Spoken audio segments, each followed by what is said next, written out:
Hope you guys are having a good evening. Obviously, we're going to have a conversation here around mental health and how to care for ourselves mentally during the coronavirus outbreak and this quarantine and staying at home and all those things. If you don't know me, my name's Caleb. I'm one of the pastors on staff here, and I'm excited to have Summer Bryant with us. She's a counselor and practices counseling at our church site. And Summer, thanks for doing this. Do you want to share about your background and kind of what you do? Yeah, sure. So like Caleb said, I'm Summer Bryant. I have been practicing as a licensed marriage and family therapist since 2008. So a while, trying to think it, 12 years. And originally I worked for Camelot, an agency that helped children, did in-home therapy with children who were in foster care, and worked with the foster families and the biological families. And then when I was pregnant with my daughter, Bailey, who's now 8 years old, I began West Towne graciously gave me the space to begin practicing as a private practice, which has been a huge blessing. It's been amazing. So I've been doing that for 8 years now. Cool. Yes. And so how is counseling going right now? I know you said you're doing a lot of video work and things like that. And yes. How has it just been for you personally and professionally during, kind of since all this started? What's your life been like? Yeah. Whoa. Everything has changed. Everything has changed. So personally, like I said, I have a daughter, Bailey, who's 8 years old, and Brody Tucker, who's 4 years old. So he was in preschool. Bailey was obviously in school 5 days a week. So that has completely changed. And they're both home. And I never thought I would be a mom who would homeschool my children. And so here we are, and just trying to figure it out and do the best that we can, with the circumstances we're in. So that's a huge shift. And I think that's what everyone is feeling. Yeah. People who are staying home, or people who were already working from home, but children or no children, everything has shifted and everything is different right now. And I think professionally, the big change has been doing teletherapy and meeting with my clients virtually, which I'm so thankful for that platform. And at the same time, it's not the same as being face to face with someone. So. Yeah, well, I know a lot of us are going through changes like that. And I know we'll talk a little bit about kind of how to deal with, helping your kids through this as well here in a little bit. So I know that'll be helpful for probably a lot of you guys watching. I want to say too, while you're watching, if you can think of a question or anything that you'd like to ask, go ahead and drop it in the Facebook comments. Once we kind of get through a little bit of a conversation we're going to have here, we're going to have a little bit of time for Q&A. So any questions, anything you think of, go ahead and drop them in the Facebook comments, and we'll address them towards the end. So Summer, I want to ask you, just to kind of start, why is it so important to, first of all, care for our mental health, just in general, but particularly during this crazy time we find ourselves in? What makes it so crucial? Right. Well, I think we want to stay sane, right? Like this is. Okay, everybody, I think we're back. Sorry about that. We're still trying to figure out all this technology stuff, just like you guys do. So what we had talked about right before I think we got cut off was just some practical tips preparing for our mental health during this time. So Summer, sorry if you don't get a recap, that'd be great. Yeah, absolutely. So I think we discussed it's so tempting to stay in your PJs all day when you are home and have nothing to do. Mm-hmm. And so instead of doing that, it's great to take care of ourselves and get up, have a routine in place, take a shower, get dressed as if you're going somewhere. And that kind of tricks your brain into, I'm doing something important. I'm taking care of myself. So sticking to a routine as much as you can is really good. Getting outside and walking when we have that beautiful weather, that really helps. It's like, I can deal with this pandemic if it's 80 degrees and sunny, then we can do it. We can push through. exercising is awesome. We hold all of our anxiety in our bodies. So if we can get out and do something with the energy that we have, whether it's anxious energy, angry, whatever it is, but just to move our bodies is really helpful. Turn off the news. I don't know if we talked about that earlier, but I think that's really great for people to know. Not that it's bad to watch the news, but know for yourself what you can handle and how much of that you can handle. Right. Because if it is a lot, if you notice it's bringing up a lot of anxiety for you, then shut it off and take a break from social media. I think social media and virtual connection is what we have right now, which is incredible that we have that tool. And at the same time, we might need a break from our phones. And so putting those down and kind of stepping away, and something that you and I were talking about were the virtual platforms of, we are created for connection and not isolation. So we do need to connect with the people that we care for. And if that's Marco Polo or FaceTime, any of those, old school phone call, all of those. We're fortunate that we have so many resources available to us now that even though we're apart physically, we can still connect with each other. Yes, which is huge. Sorry. No, you're good. My dog just walked in the room. So. Okay. I thought maybe it was your wife telling us that we were disconnected. I hope we're still on. Okay. Yeah, well, so one of the things I know that people struggle with is anxiety and depression. And you've already said that anxiety particularly, but I'm sure depression as well, can intensify while something like that is going on. What sort of encouragement or what sort of, resource or help would you offer to folks who struggle with that, on a routine basis and are now feeling those, feelings of anxiety and depression heightened? Yes. Yeah.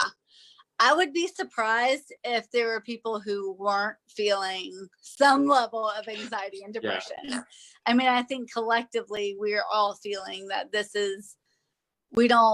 doesn't feel normal. Probably a lot of people feel helpless in some way. Yeah. And something that I had made a note of when we were talking about what can we do to combat helplessness is to help others. So I think that's true of when we're feeling down, we're feeling more anxious, we're feeling depressed, to look for ways of how can we help others. And that is normal and have nothing to do. Mm-hmm. And so instead of doing that, it's great to take care of ourselves and get up, have a routine in place, take a shower, get dressed as if you're going somewhere. And that kind of tricks your brain into, I'm doing something important. I'm taking care of myself. So sticking to a routine as much as you can is really good.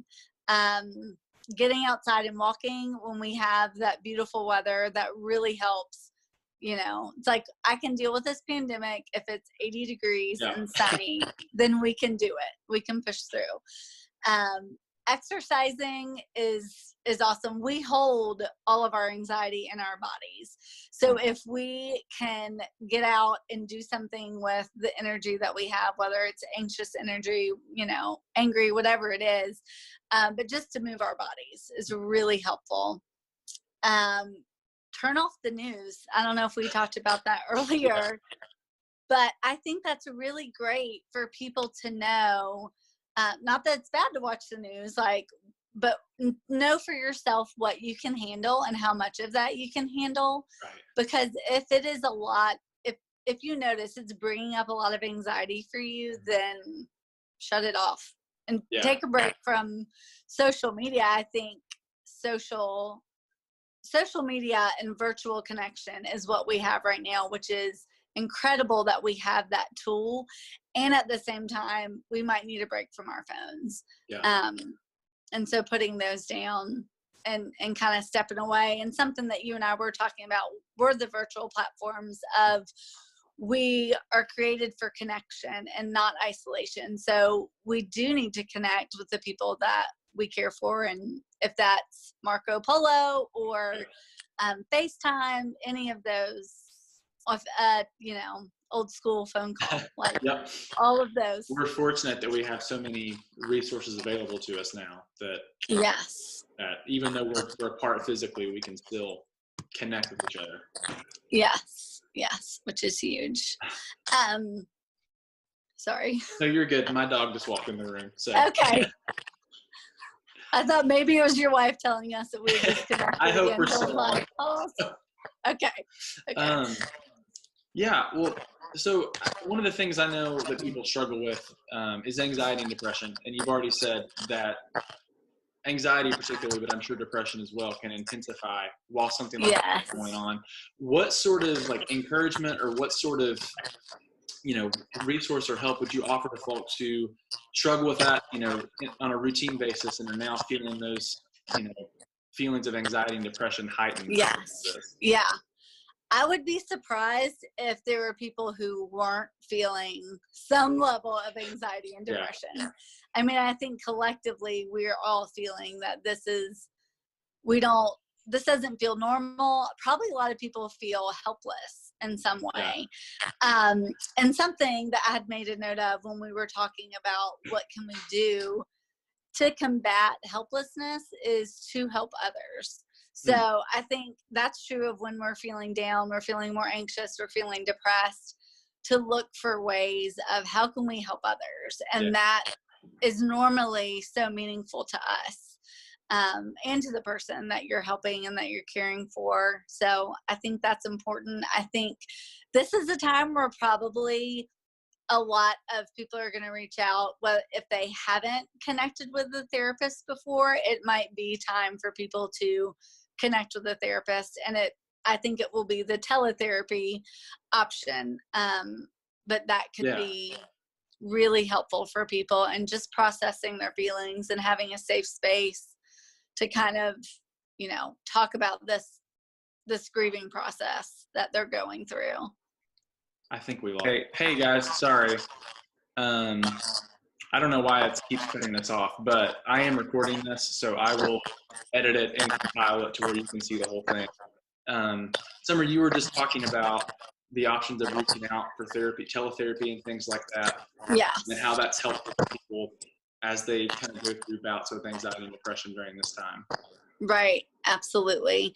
And I think too, for people who struggle with anxiety and depression, if medication has been something that has been helpful for them, like all of my clients right now who are using medication as a help, it's like, don't switch anything up. Like, this is not a time to make any major changes in medication management. So people who find that useful, like, absolutely stay on your medication.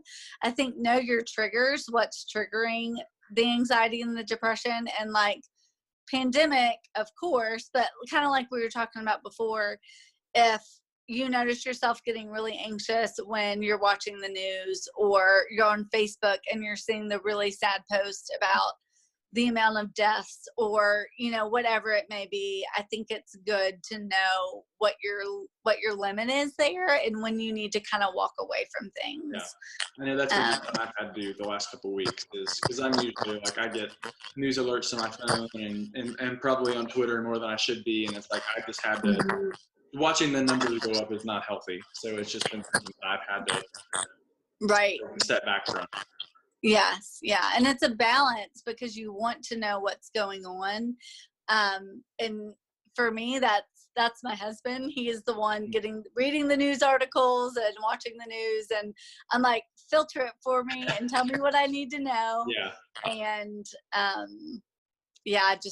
can't. And I think too, if it feels kind of like fear mongering to us, then we probably need to distance ourselves from that. So yeah.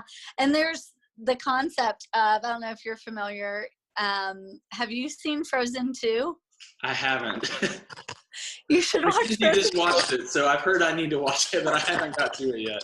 It's so good, and people are going to be like, she got this from Frozen 2.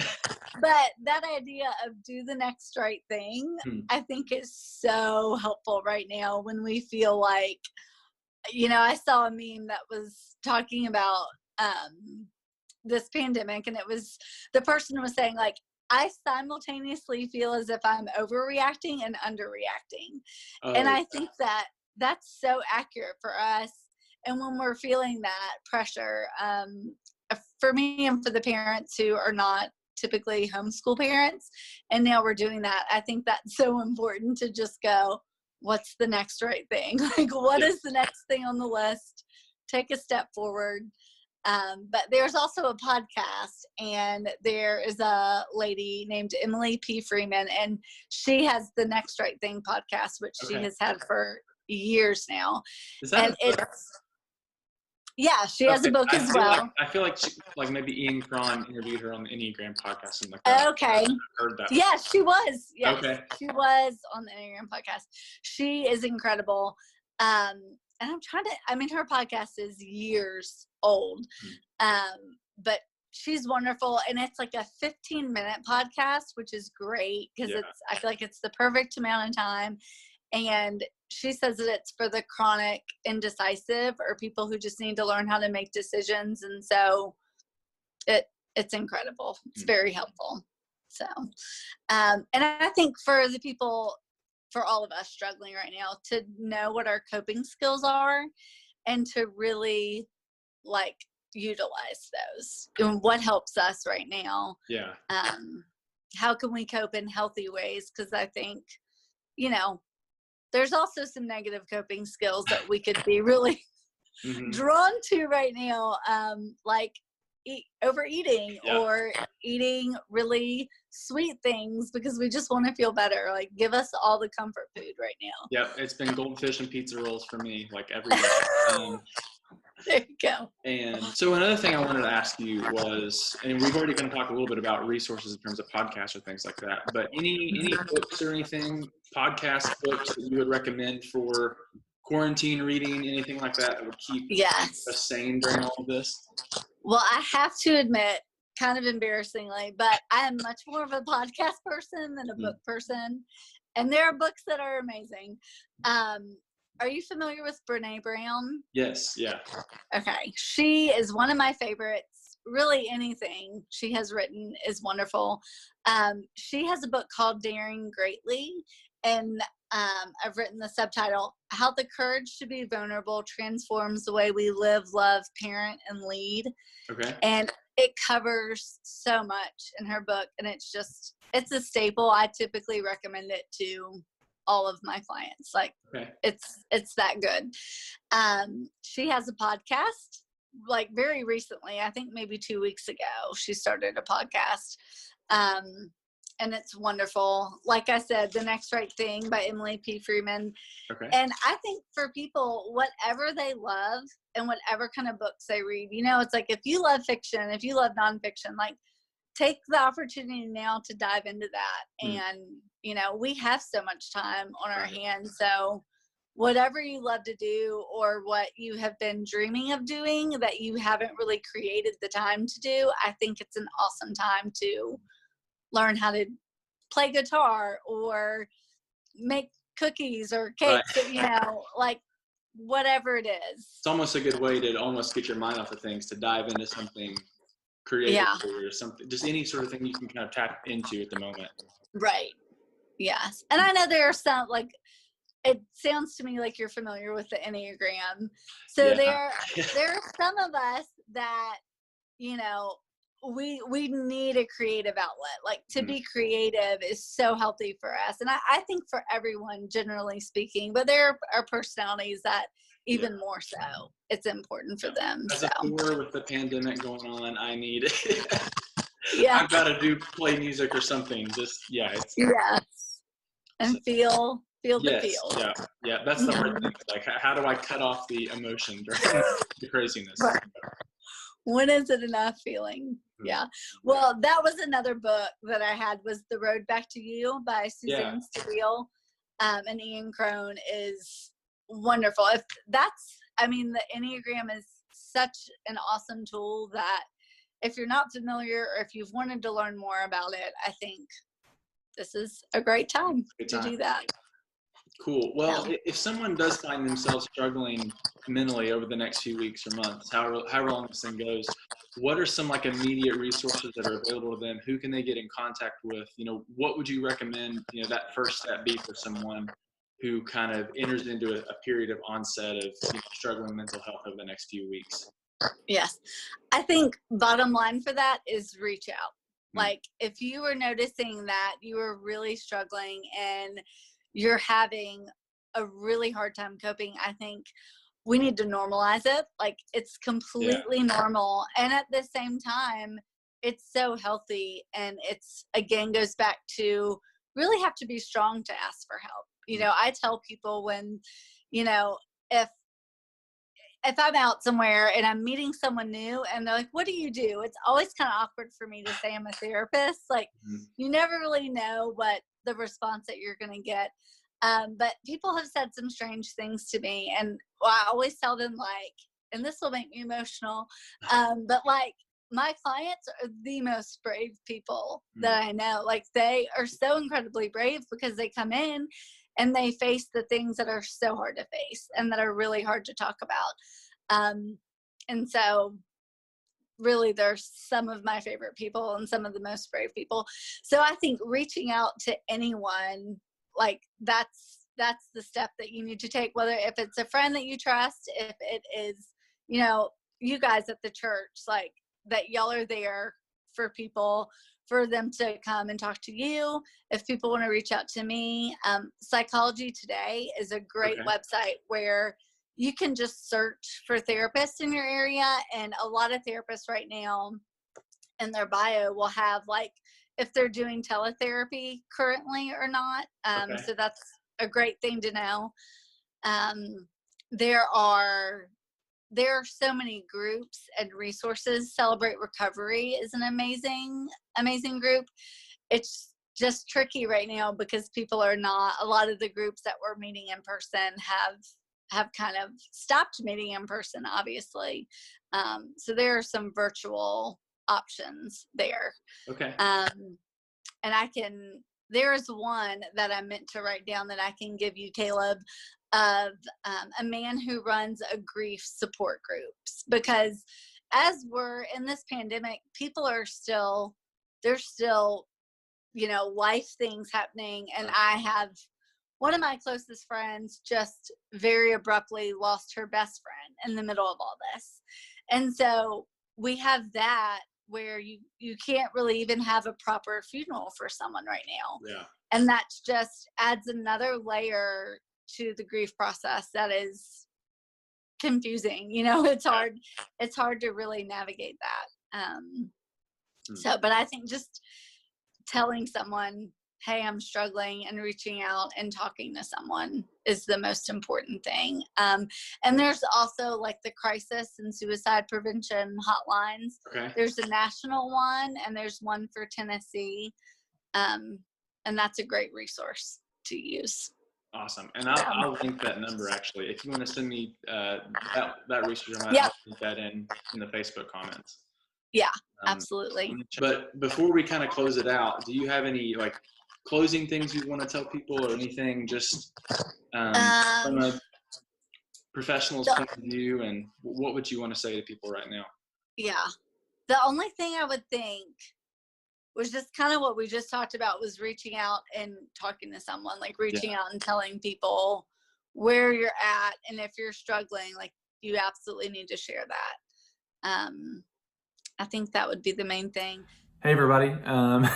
I'm sure you noticed we had a lot of problems during that call. I think Facebook was just getting overloaded. There are a lot of people live doing Wednesday night things and stuff right now, which is all great. We just happen to be the unlucky ones that got kicked off. So feel free to try and sort through this as best you can. And we're going to try and redo this conversation at some point soon. Stay tuned to our Facebook for more information, and we will let you know when we're going to do this again. This is an important conversation, and we want to continue it. So stay tuned. We hope you guys have a great rest of your day, night, evening, morning, whenever you're watching this, and we'll talk to you soon. Thanks. Bye.